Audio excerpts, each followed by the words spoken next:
Hi, I'm Tane. And I'm Aid, and this is Altar Call, a Married at First Sight podcast.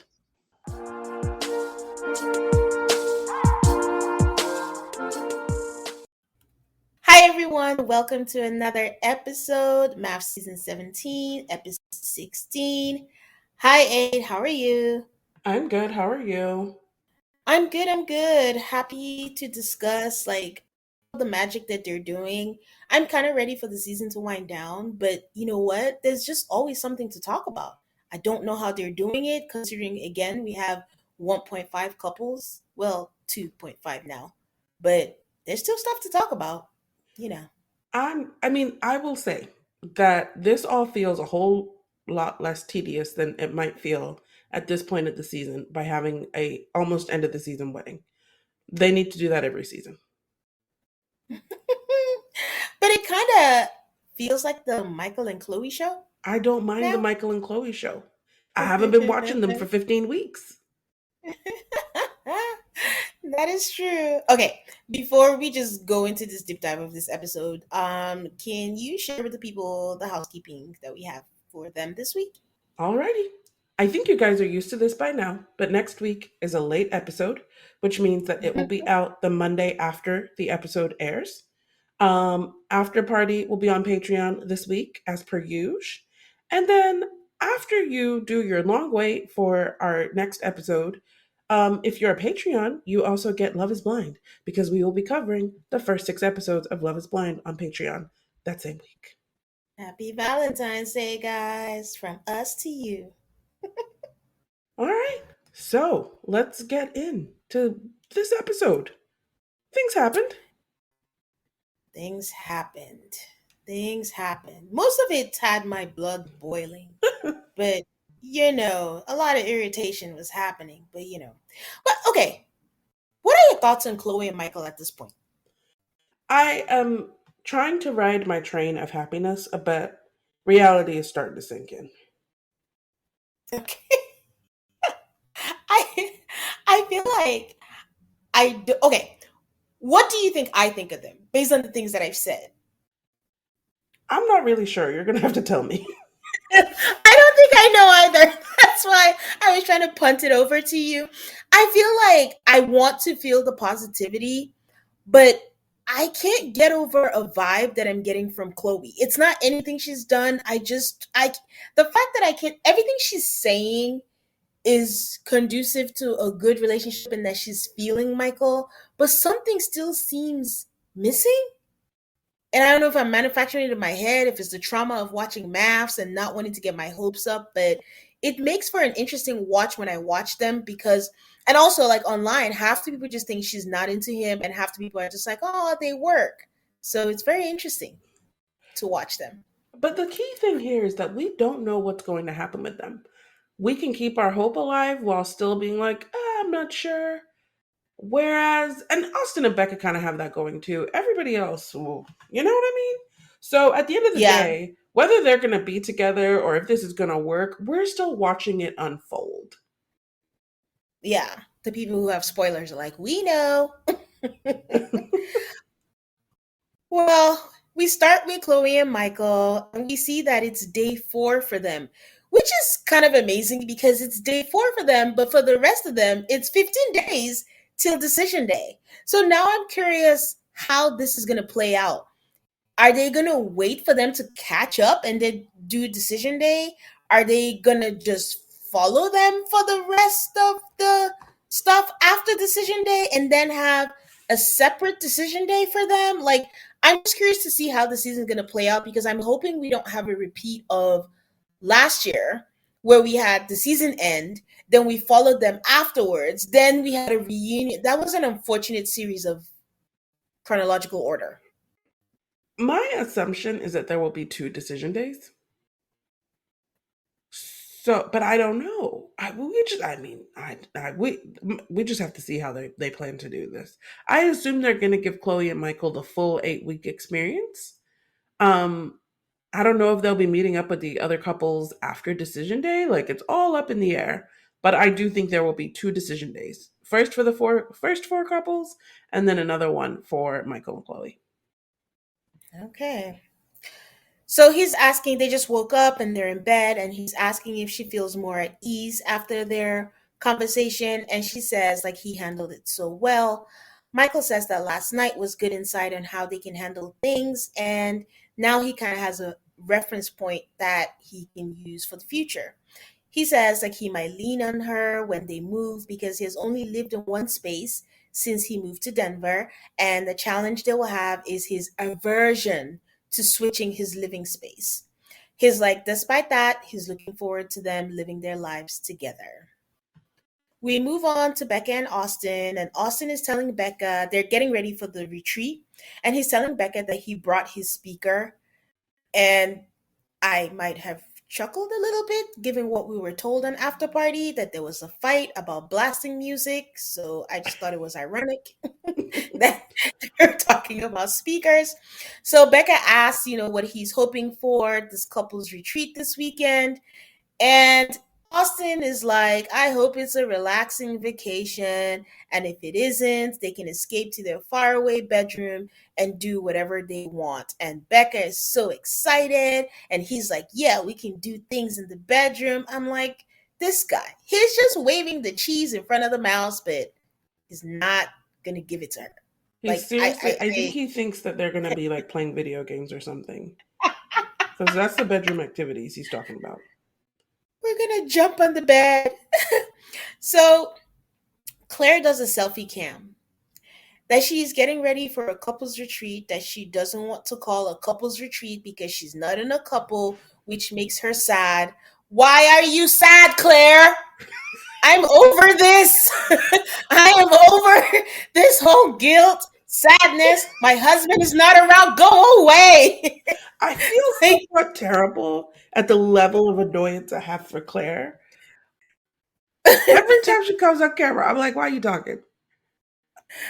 I, I don't feel terrible because recency bias with all the things that she's been saying will make you feel like, oh, she's trying to. But I will not forget what the whole season was like. This man would put his hand over her and she would like freeze up and tense up and say, I don't want to be here. Oh, the romantic thing is not here. Oh, let's not do this. You wanted to separate. So what is this guilt?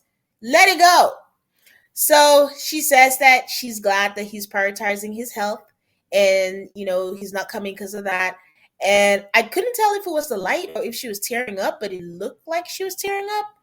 And she's like, she's just going to try and relax and let loose. I'm like, okay. Emily and Brennan. Emily says she's feeling blah about the weekend and she's feeling blah about Brennan.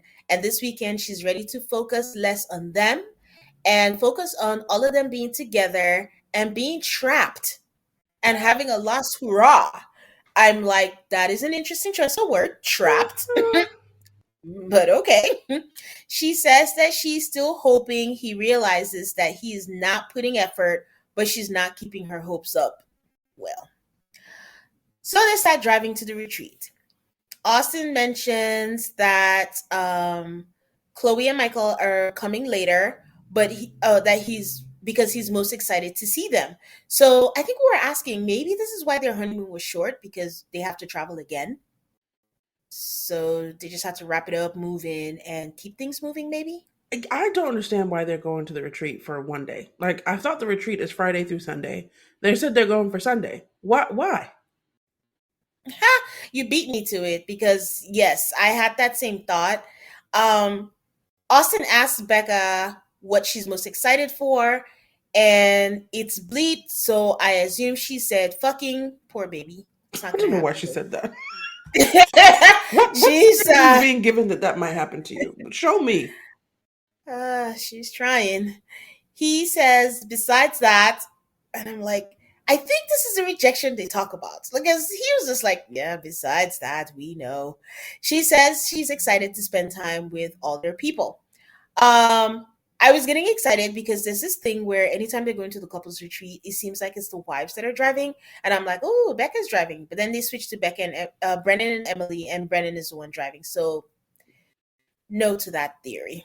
So Brennan is driving, and they're doing their passive aggressive conversation because no one wants to sit in silence.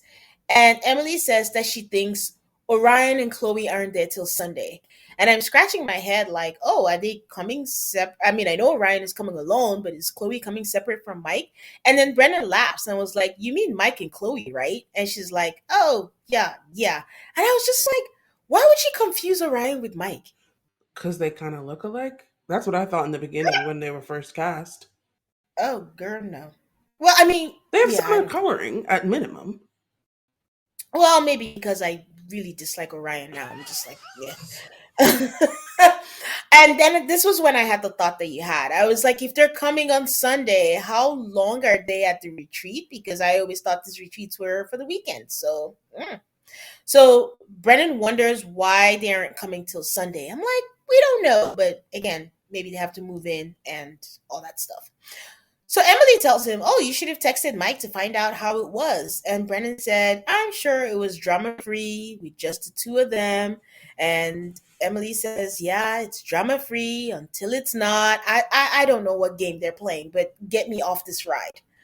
Brennan says that they're on the same page and they want to have fun with their friends and make memories. And all I can think of is this conversation is painful. It's so bad. Back You are on a to couples Chloe. retreat to hang out with your friends. And so is actually everybody else. This is not Yeah. even a couples retreat. Friendship at first sight, yeah. Chloe and Michael are in their new apartment and they're taking a tour and they're just looking around the whole place, really nice. And they're very excited about the dual sync situation, which, guys, I have to tell you is a game changer. I told my husband, like, we will never share a sink again as long as we're both alive. So she gives him the closet choice and she says that she does this because he gave her the sink choice. Michael tells us in the conversation that he loves this because her giving him the choice shows that she's considerate. That, don't get him wrong, he would have made the small closet work, but he really likes this. I mean, I think we find out later, but at this point of the show, I had written down like I think Chloe's energy is off. Like she just seems so sad and so like not interested, but I think she tells us later why she felt that way. So she tells us that she's an introvert by nature, and after a trip, normally she would have decompressed, but it's not going to happen. So they will decompress together. And she makes a face and is like, "Yay!" Like sarcastically, like, "Get this man out my apartment. I just want to be by myself." Becca and Austin arrive first, and this house is gorgeous. I loved that house from the moment I saw it. I find it difficult to think that they've ever had a house better than this house on any MAFS retreat. I will second that. I thought they were taking a detour when they stopped because they were showing animals and all the stuff. I thought that Becca was like, "Oh, let's go play with the animals," and I thought that's what they were doing. And then they showed the house. Austin is stoked because as he's going around in the tour, he's like, "Oh my God, this belongs to one of the greatest Broncos, Denver Broncos. Those who aren't familiar, sports football team." And Becca said, "I wish I cared." And in a confessional, Becca says the house belongs to a sports star. I guess they're not allowed to say his name, but Maps fan did share that it belongs to Von Miller. Oh, And yeah, that was a lot of excitement. it was excitement because here's the thing: these people were going on about a Denver Broncos player. Then an after party, Denver Broncos player would not say which player. Then it's actually a Yeah. player who I know who he is, which is not likely. So yes, I was like, oh, it's an actual player that I know, and that's his house. It's very nice. Very, very nice. I'm like good on Lifetime for springing the money, or maybe they got a good deal. I don't know, but either way, I'm happy for them because it's a really nice house, and I'm happy for us because it's aesthetically pleasing. I will say this though. I was like, so what kind of NFL player is hard up for money that they need to rent out their house? I did think about that, but okay. Maybe it's just being financially responsible. I think so. I don't know if you remember the Real Housewives of Miami episode where Lenny and Lisa they rent out their house for music videos. Apparently, it's a thing that rich people do. When you just have all that space, you just do whatever you can because the mortgage is high. Inflation is real. for everybody. So And maybe it's just he currently is playing in Buffalo, so I mean, why would you just let your house in Denver sit empty? yep, a really nice house too. So Austin picks a room that offers the most seclusion, once again, dangling the cheese. And Becker is like, I just want to have sex. And she just agrees. Like, sure, let's take this room. Whatever. Okay, this is me saying, like, Becca just wants to have sex, that whatever it is that he's, insinuating, she's eating it all up. And she's like, yeah, we can take this room. And then Brennan and Emily walk in with their bad vibes. And Brennan is like, okay, good with separate rooms. And she says, yeah. But this is what annoys me about Emily. I don't know why she didn't say, no, I'm not good with it. But clearly that's what you want to do. So we're going to do that. Because the next time Dr. Pia comes, he's going to say that I ask her what she wants to do. She agrees to it. And then she comes here and then she says, like, no, that's not the case. But I just need her, like, even if she doesn't agree with it, she just says, like, this is not what I want to do. But if this is what you want to do, then sure. Rather than just saying, yeah, and then she's pissed off about it. Fair enough. She just you want her to own her own decisions, and in the course of that, make him own his own decisions. Yes, so he doesn't have a leg to stand on because technically, when he says she agrees to it, he's not wrong. It's just that it's not the full story because he just walked in. I thought they had even discussed it. They hadn't. They just walked in and he was like, good with separate rooms? Okay, cool. All right. So Emily tells Becca that Brennan just said separate rooms while Austin is giving him a tour. They talk about they're in the kitchen just having snacks, and they talk about the luck of the Irish. And Becca is like, "Yeah, I could use some luck, and she could get lucky." And Emily says, "Yeah, that's the word of the weekend, luck." Orion arrives in his dearly beloved truck, and I'm just glad that it made it through the journey. It's a classic truck for anyone who forgot. Like, it literally even has some rust on it. So he says he's excited, and the only nerves he has is with Lauren and not knowing how receptive she will be to conversation. What fucking conversation, Orion? Like, he says they haven't spoken since the wedding, and his intention this weekend is to smoothen things over. Lauren already told us an after party. Like, he was weird after the wedding. Everything he said was just for show. He's not making any effort. So what is all this? Why is everybody so concerned about the camera? It's so annoying. I think that some people are just dying. They can't leave any interaction with a person thinking that person might not like them. Now, I don't know if that's what's going on with Orion or if that's what's going on with Claire, but I think that's the type of thing that makes Orion say like, "Oh, we should like really be friends." It's just like, "I don't want you to hate me," but I don't think he wants it that bad. I actually wasn't even thinking of Claire. I think Claire's is genuine. It's just coming from, like, it's just the wrong way to look at her relationship. I was thinking of Brennan. I just don't understand how Brennan and Orion are so concerned about how they're viewed and are not concerned on actually just being the people that they want people to see them as. Like, if you really want to do something, then just have a conversation versus not when the camera is on. Like, how hard is that? Hmm. So, um, Emily asks, if he and Lauren are good, and he says that yeah, the wedding was the first time they spoke and they showed civility to each other, and he's hoping it's the same way. Claire arrives wearing like that brand of knit sweater that I keep trying to describe that I can't. She says she took a step back and thought about it, and it's an opportunity for her to enjoy the other couples. What other couples? And what is there to enjoy? They all change, and I'm thinking that they're all going to dinner, but then they sit at the dining table just drinking wine as Lauren arrives. Lauren tells us that since the wedding, she hasn't spoken to Orion, and it's disappointing because during the conversation at the wedding, he said he wanted to be friends, but that requires effort. She says it's exhausting hearing him say he wants a friendship, but there's no follow through. And she's hoping for bonding with the wives, and she's not looking for anything from or with Orion. They say something about family dinner, and honestly, I'm just like, and then we see food. I don't know where the food came from, but Lifetime, I was just thinking that Lifetime needs to start springing for chefs for them. Like, I don't think anyone should be coming on a retreat to settle and then start cooking for like what, 10 people, like what Clint did. last season. Like, and what if no one can cook? Like, just get a chef. But I think that's what they did this year because we didn't see anybody like cooking. So I don't know. Emily says that she booked an ATV. They all get excited. Oh, for all of us? They're like, no, just for her and Brennan because they have done all the elements and now it's time for the sun and snow. And in the most foreshadowing words ever, Austin says, I hope you both crash or get road rash. And Emily says, please don't say that. With my track record, that is highly possible.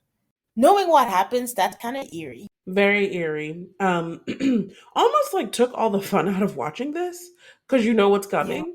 Um, yeah. yeah. And also, interestingly, that didn't come up on After Party.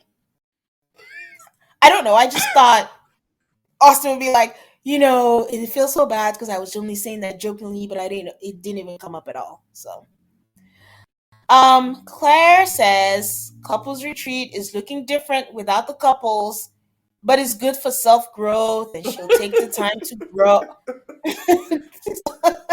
I'm I trying. can't listen to these people talk about their growth anymore.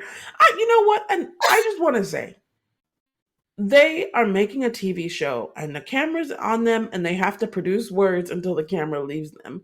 And that's how you end up with Claire babbling on about why she's here. She's like, because I'm contractually obligated. Like, why else am I here? But I think the experts also said that. I have this memory of Dr. Pepper just saying, we say that even when it doesn't work out, we hope you learn stuff about yourself and you grow and yada yada yada. But anyways, Lauren says that in the spirit of healing, she decided to come and she didn't know what because she didn't know what value she was gonna get from a couple's retreat. And Claire says this is the moment where the food just popped up, and I don't know when that happened. Then Claire says that she thinks that it's really cool that Lauren and Orion are here. And Lauren is like, yeah, I came for you. And Claire says going on and on, no, I think it's good. No, I think like even for you to be here, I'm like, Claire, just be quiet. Sometimes I think like Claire doesn't like silence. So she just goes on and just starts speaking in spirals. So well, when she finally keeps quiet, Orion chimes in. I'm like, what are you about to say? He's like, I guess to add to that, I know that Lauren and I aren't at the same level, but ultimately, I feel proud for where we are at, and I want to turn the page on everything that's happened and try and open up a different narrative. Nobody asks you to be proud of her. Don't say it's a we thing. Do not speak for Lauren. And honestly, if looks could kill, Lawrence looks would have Orion dead on the floor because she just had like the the blankest of all stares, and Lauren is like, I don't want to have a conversation with him because I'm tired of getting my hopes up. And when he brings things up in group settings, it doesn't seem real, and it seems like it's to save face. And I don't think she's wrong. I think she's correct. Yeah. I don't know what face he's saving though. Orion is still talking and saying, like, well, Lauren, I am happy that you're here because in some way it makes me feel better. And Lauren gives this very sarcastic laugh and says, well, it is glad to be seen. And I cackled so loudly. It's so interesting So because I'm like, is she? I don't think she's supposed to do anything, but I find it interesting that she made the choice to not confront him, even though she's clearly annoyed at that table. She's like, let me just let him talk his nonsense, and I'm not going to say anything. I can understand that. Trying to talk to Orion is exhausting. He's going to talk around in circles. Orion doesn't know who he is. That is my biggest takeaway of this, which is why, like when we were talking earlier about the camera and wanting, how you're acting versus being yourself, I don't think Orion knows who he is. Orion just panics and he just starts saying things and he can't even read the room to see why did you think now was the best time to give a speech and why did you think someone who's not really on the best of terms with you would want you speaking for them. Like, does she look like someone who cares that you were here? No. So I understand her not addressing him at all. There's no point. We see them go to bed, and as Becca and Austin are going to bed, they're like, "Love you, good night." I don't know why that felt like the first time. I know she's told us, that they say love you, but I don't think I've seen it in action. Have we? I was very shocked at the love yous. I was like, oh, we're here? I didn't know we're here. This is news to me. So, and then we see something that pops up and says 1 hour later, and Austin is rolling out of bed, and Becca's like, I don't know what happened. He just rolled out of bed and went. I was just thinking, how was there a camera in the room an hour later? That too. That too. Because when they went to bed, they were under the covers. So I thought maybe he might actually do something. But if they were doing something, isn't that the point where the camera leaves? But they were there. But all we see is him with the duvets just walking down the hallway and going into a room. She said that he had said, just so you know, I'm going to sleep in the big bedroom and you can come if you want. I'm like, wow, how romantic. And she was like, well, are we going to do something? And he stood in the doorway and was like, I don't know. I don't know. And that he was drunk and that he just wasn't coming on to her in an inviting way. What did you think of this whole thing? And the moment I was like, this story don't make no sense. I that's all I had. I was like, what is going on here? Um, yeah, that's all I had. Later on, I have more thoughts. Okay. I am getting to the point like the way where we keep saying like Brennan and Emily's conversation is so exhausting. This whole Becca and Austin thing is also getting exhausting. And I Mm-hmm. keep saying it every week. Like, yes, they're nice people, so we probably have like we can tolerate them a little bit better, but it's getting exhausting. It feels like something's missing. I don't know why this man doesn't want to be with her.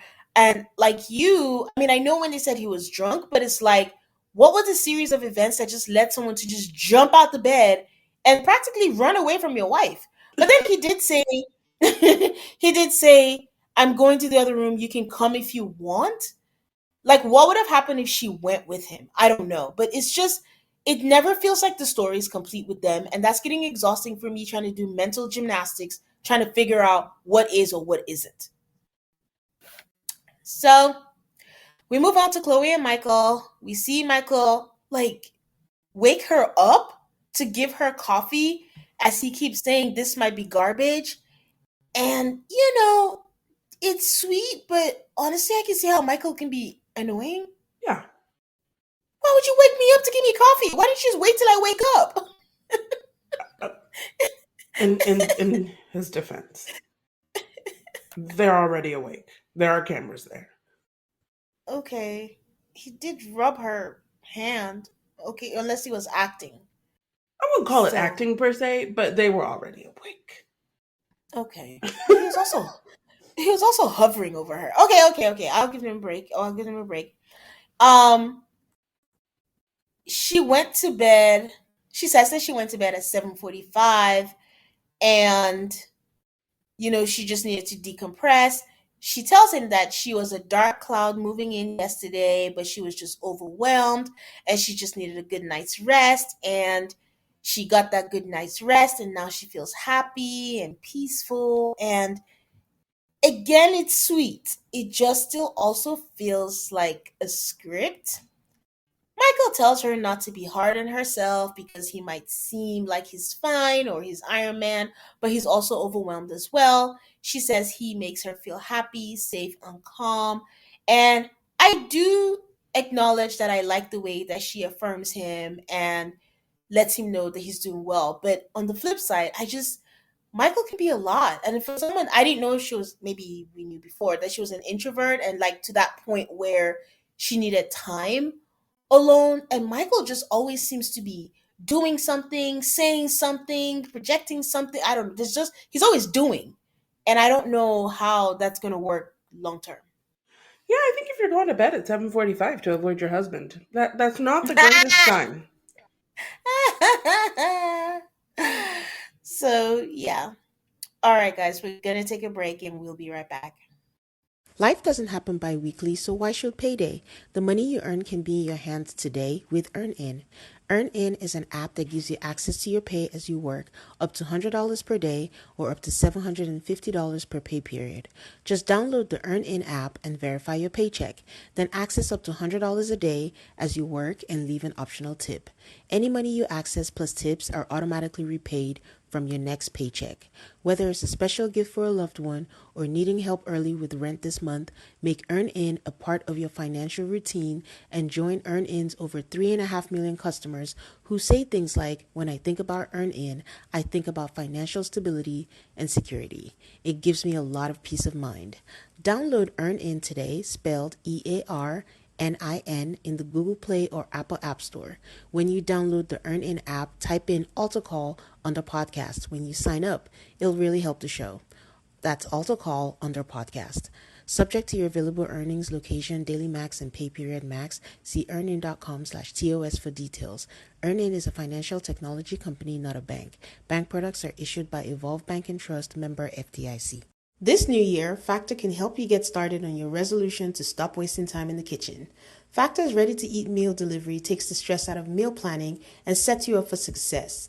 Skip the grocery stores, prep work, and cooking fatigue. Instead, get chef-crafted, dietitian-approved meals delivered right to your door. With over 35 meals to choose from per week, including options like keto, calorie smart, vegan plus veggie, and more, you'll have a ton of nutritious and flavorful options to kickstart your resolutions.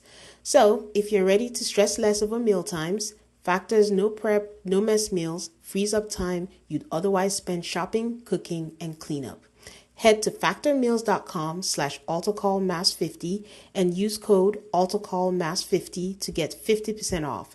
That's code altacallmass50 at factormeals.com slash altacallmafs50 to get 50% off. Guys, are you like me looking to cut back or cut out alcohol this year? Well, I have the solution for you. Recess Zero Proof Craft Mocktails are the perfect alcohol replacement. They've recreated the cocktails you know and love, like a lime margarita or a grapefruit paloma, so you can enjoy the flavors and feelings of those cocktails without the booze. Zero proof, zero compromise. Our listeners can get 15% off the Recess Mocktail Sampler at takearecess.com/altacallmafs.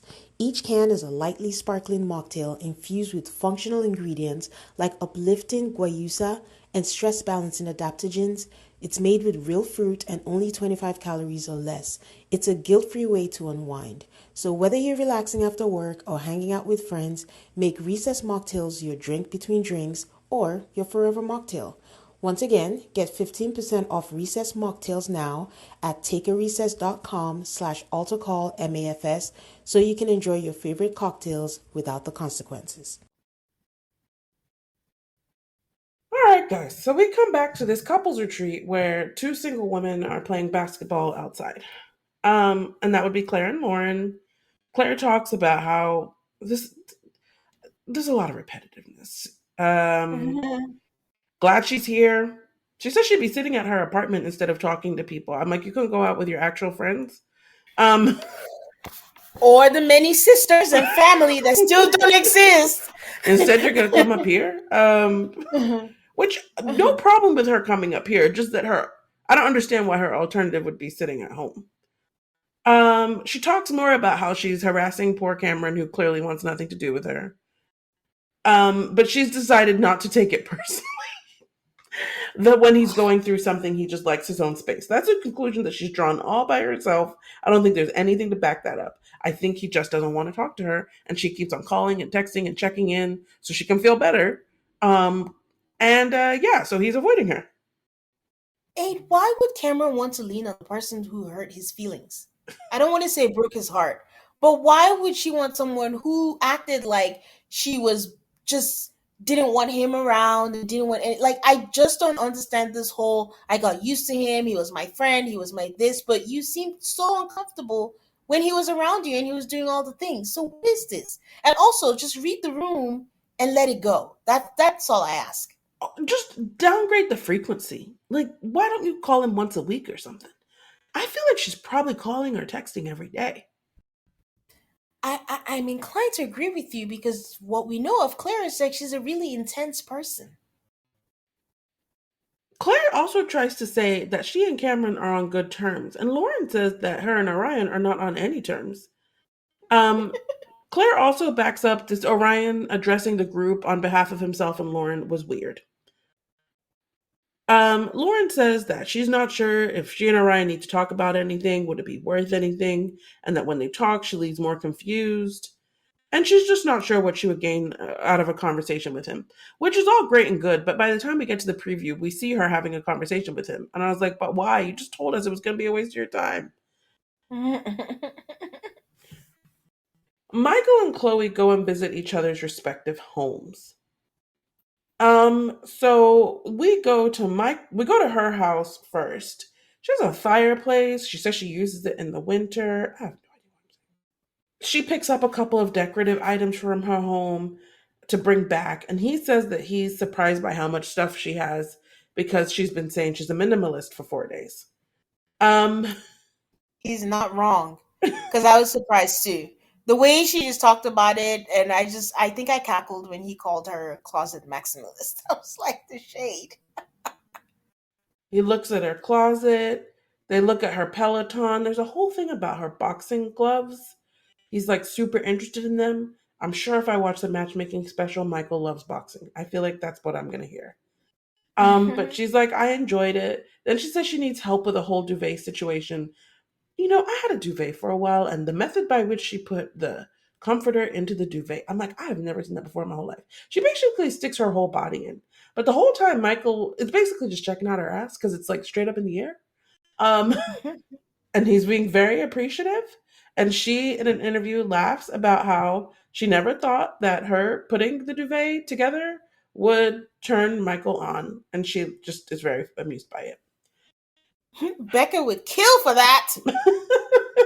Just a little appreciation, a little flirty flirt. Next, Michael tries on her jewelry. So she has this beautiful multi strand of pearls. He puts it on. I'm not going to lie, the pearls look good on him. Yeah, I feel like we've seen him in. Haven't we seen him in pearls before? Probably, because I was like, I just Yeah. think that's your look, man. Yeah. In an interview, this is where I was like, oh Lord, I don't know about these two. She tells us that she has not entertained a man who leans into his feminine side, and she's taken it one day at a time. So she helps him style the pearls and whatnot. So we go to, and he says that if she keeps wearing his clothes, he'll wear her jewelry, which I did notice last week. When we went through his luggage, he had a yellow flannel. And then when they were sitting outside eating dinner on their honeymoon, she was wearing it. And I was like, oh, she's wearing his clothes already? Hmm. So she goes to his house. She's obsessed with his dog. Um, I think she's obsessed with dogs in general, but she's all over his dog. She tells us that her dogs are with her cousins until they settle in. There's a whole thing about his closet. She's like, oh, his closet is not as bad. I mean, it is stuffed to the brim. There's a whole other closet, and then he packs his samurai skirts. She's just Chloe and she explains it all later, which I actually appreciated because you could feel the vibes with the skirt. She's like, okay, you have a skirt. Then there's his whole coat situation. His coat closet is really something to behold. And she is like putting on coats. She's layering coats. I'm like, it must be really cold in Denver that you can wear two coats. She said she could never would have imagined that she would have been married to a man who owns more skirts than she does, but she's taking it to the next level. I think her whole philosophy throughout this thing is like letting us know that this is different.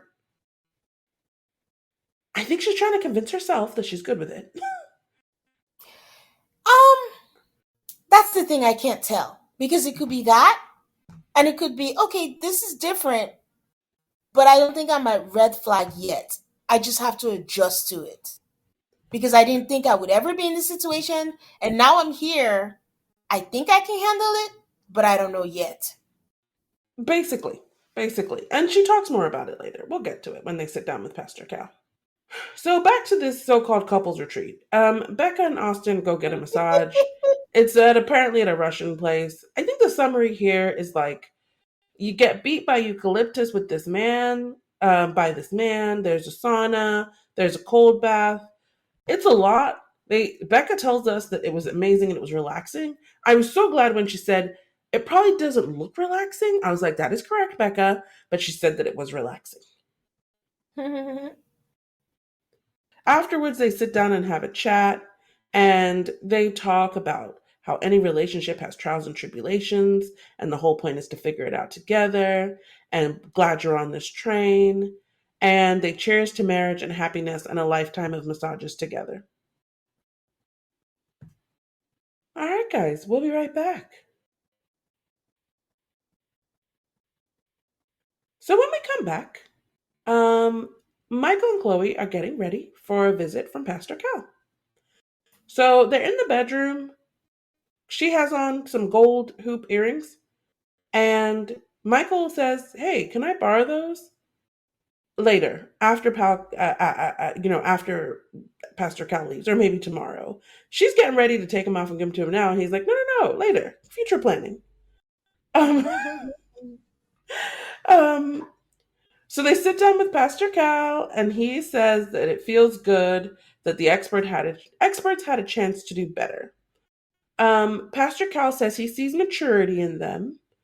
Chloe says, like, kind of reaffirms that. She says 2 years ago she wouldn't have had the strength to marry a stranger.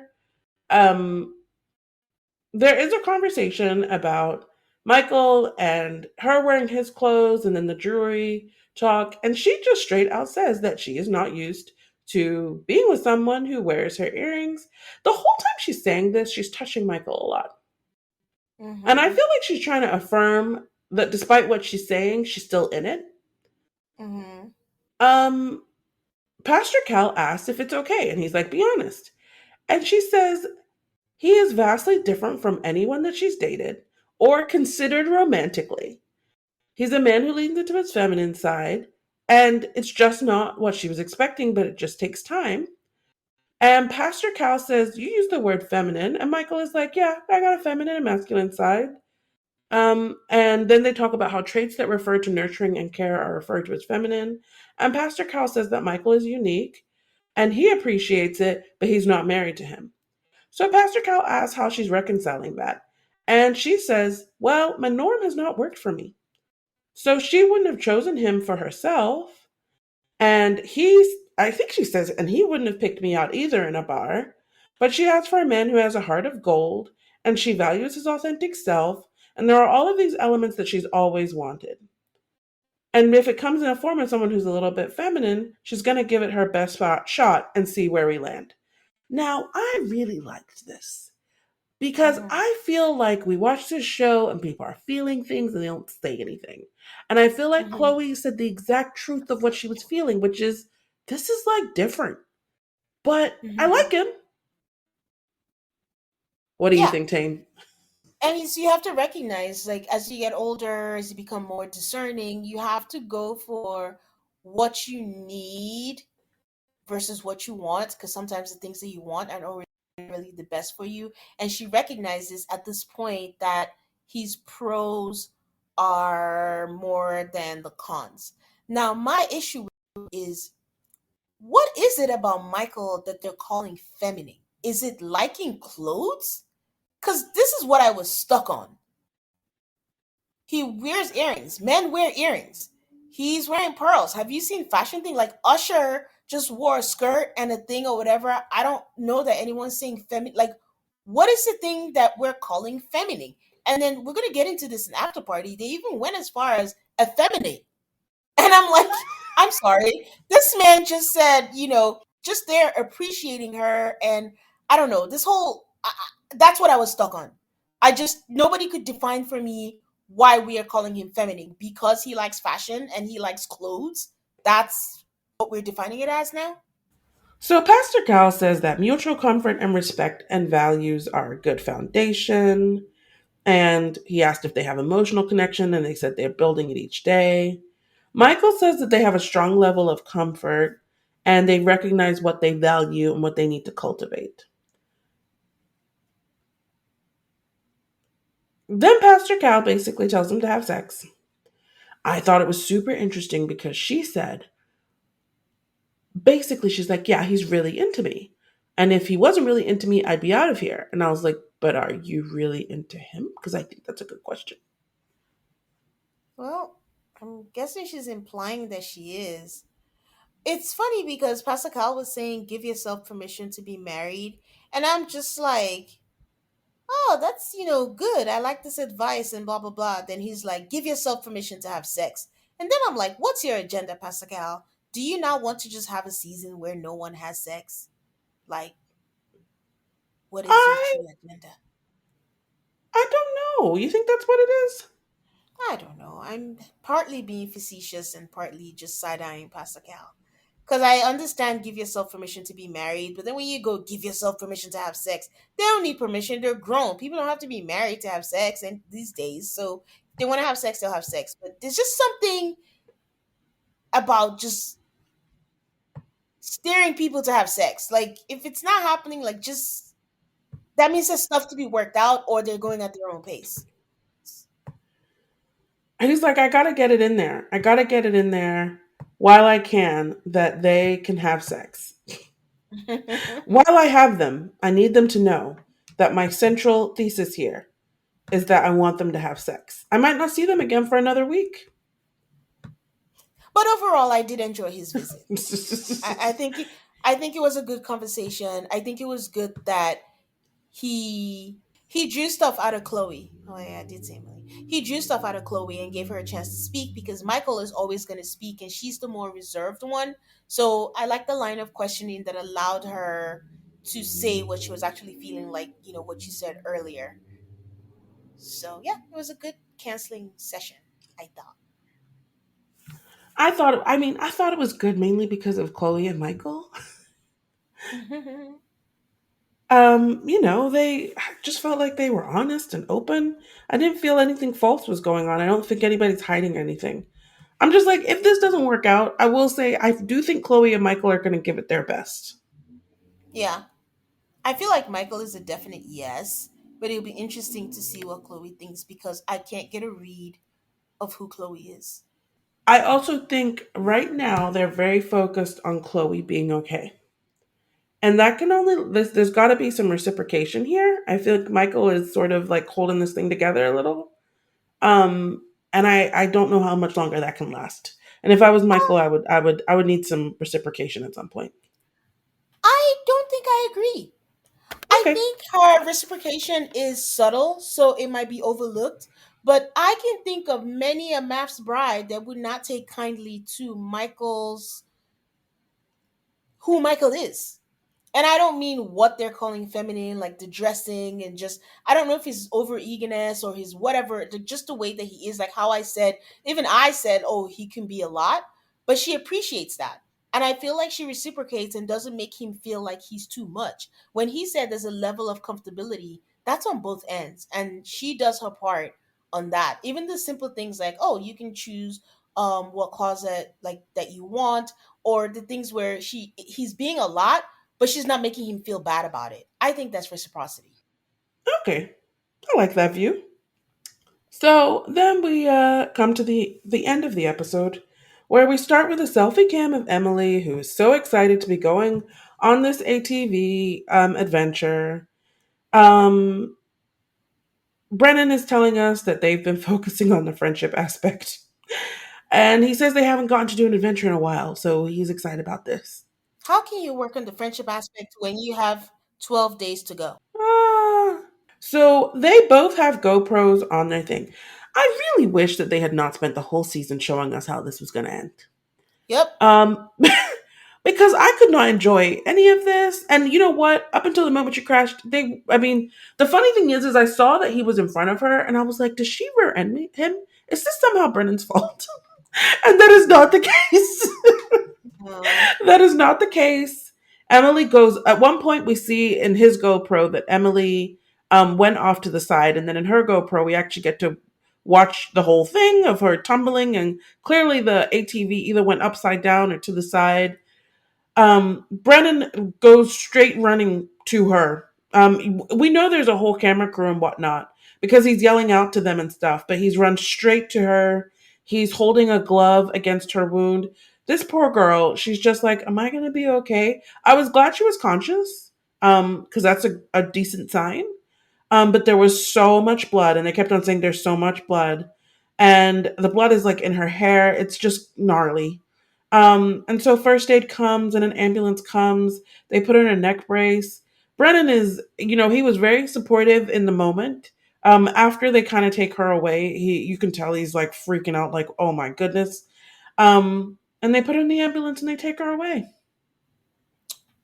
Yeah, I'm not gonna lie, I could not watch. Did not watch. I had to turn my head Was away. it was yeah? It wasn't. I could barely watch. I don't like it, but I did watch it. Yeah, just the whole thing. My anxiety was up through the roof, and then when the tumble and we've seen all the blood before. So when I turned my head away and I was just hearing her say, "Guys, this is a lot of blood," just by how bad that it looked, like from the preview and the blood, I'm so glad that she's okay. And we know she's okay because we've seen her on After Party. Yeah, Um, at least physically, she's okay. She still has an arm brace, and I don't know if it's from this or from something else. I mean, I don't think it's from that, and we also know she's okay because of the confessionals. They're filmed after, aren't they? Exactly, that's true. So I just she should get that checked. Why she's so prone to accidents? Like that is scary. But yeah, I'm glad that she's okay. But yeah, All right, Tane, who has your bouquet this week? I think for all the reasons that I mentioned for the reciprocity, I think that they're showing up for each other. They're being there for each other. Um, I could be wrong, and Chloe might secretly hate this man, but for now, I'm going by what they're showing us, and that's why they have my bouquet. Who has yours? Because I mean he's just gotten so many burnt ashes. I'm gonna give my bouquet to Brennan. Okay. Um, in that moment where something went wrong, he was great. He ran to her. He held the glove against her head and he held her hand and he told her she was going to be okay and that he was there and it was really nice. And I understand that that is really doing the bare minimum. I'm not giving him an award for doing the bare minimum. I just would like to note that he did something positive and good, and I should recognize that. That's fair. Who has your burnt ashes? Motherfucking Orion. Like this man just gets on my skin, gets under my skin. Like I don't like the whole show thing that he's doing, trying to get Lauren in there. Like just be who you need to be, and it's just he just annoys me. Who has yours? I know we're giving Claire a lot of the benefit of the doubt about her motivations for doing what she does. I'm annoyed by it. Stop calling him. Stop texting him. Stop saying you guys are good.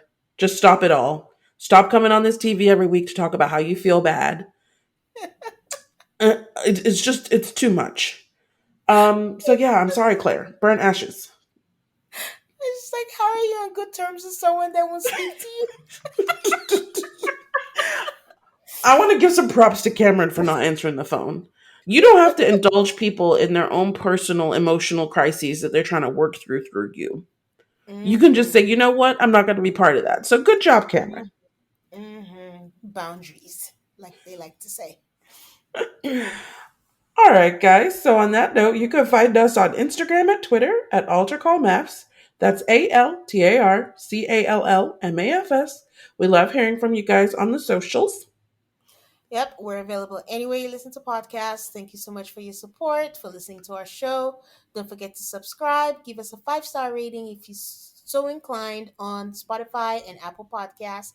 And we will talk to you next episode. Bye. Bye.